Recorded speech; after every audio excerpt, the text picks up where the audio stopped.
یہ ہے دنیا کا سب سے بڑا ٹرک جس کا نام ہے بیلاز 75710۔ یہ ٹرک تقریباً ڈبل سٹوری گھر جتنا بڑا ہے۔ اس میں چڑھنے کے لیے ڈرائیور کو خاص سیڑھیوں کا استعمال کرنا پڑتا ہے۔ وزن کی بات کریں تو اس کا وزن تقریباً 360 ٹن ہے، جو تقریباً 100 ہاتھیوں کے برابر ہے۔ حیرانی کی بات تو یہ ہے کہ یہ اپنے وزن سے بھی زیادہ وزن اٹھاتا ہے۔ اس ٹرک نے 500 ٹن وزن کو اٹھا کر Guinness book of world record میں اپنا نام بنا لیا ہے۔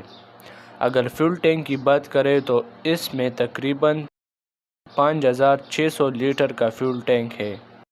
اب بات یہ ہے کہ ہم اگر اس کا فیول ٹینک فل کریں تو یہ کتنی دیر چل سکتی ہے۔ اس کی ہارس پاور تقریباً 4000 ہے اور جتنی ہارس پاور اتنی زیادہ فیول کنزمپشن۔ یہ ٹرک ایک گھنٹے میں تقریباً 150 لیٹر فیول پیتی ہے۔ اگر اس کا فیول ٹینک فل کرے تو یہ تقریباً 20 گھنٹے چل سکتی ہے، اور اگر اس کے فیول ٹینک فل کرنے کی بات آئی تو اس میں تقریباً $1720 کا خرچہ آتا ہے، جس پہ ایک زبردست نیو کار آ سکتی ہے۔